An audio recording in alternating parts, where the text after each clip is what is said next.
Good morning. Today's the Daily Dig starts off in the book of Romans. And we're looking at the book of Romans chapter 11, starting with verse 3. And what we're going to see here is one of the many examples of God keeping a faithful remnant for him, even in the worst of times, when so many reject God. He keeps a faithful remnant for himself. So let's read about this example here in Romans 11, starting with 3. It says, these are the words of Elijah in 1 Kings 19:10. Lord, they have killed your prophets. They have torn down your altars, and I alone am left, and they are seeking my life. So Elijah cries out to God, all the faithful are gone. It is just me left. But what is the divine response to him? So what does God have to say about this? I have kept for myself 7,000 men who have not bowed the knee to Baal. That is 1 Kings 19:18.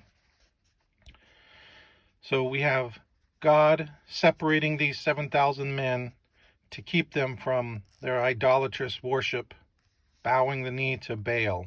It says, in the same way then, there has also come to be at the present time a remnant according to God's gracious choice. So the remnant here today is here because of God's grace.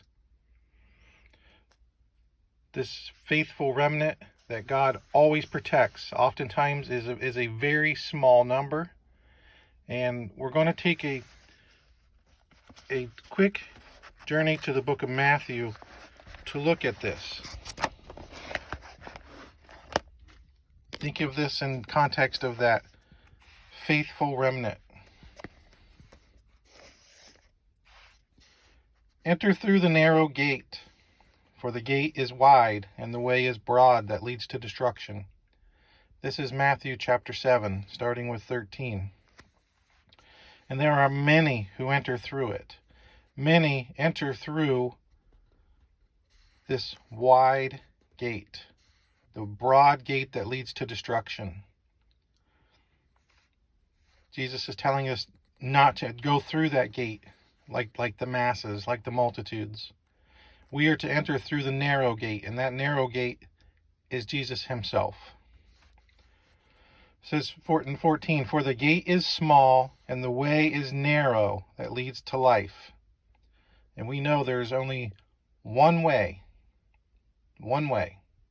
This world will try to tell us that to each his own, and that we don't have the right to proclaim that our Jesus is the only way. But God's holy word says different. For the gate is small and the way is narrow that leads to life. That is Jesus. And there are few who find it.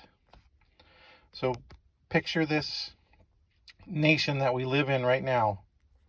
Can you see the many entering through this broad gate that leads to destruction?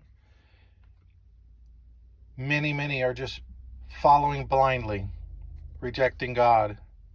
We, as the faithful remnant, we are the few who find this small gate, our Jesus, and the way is narrow that leads to life. We go through the small gate.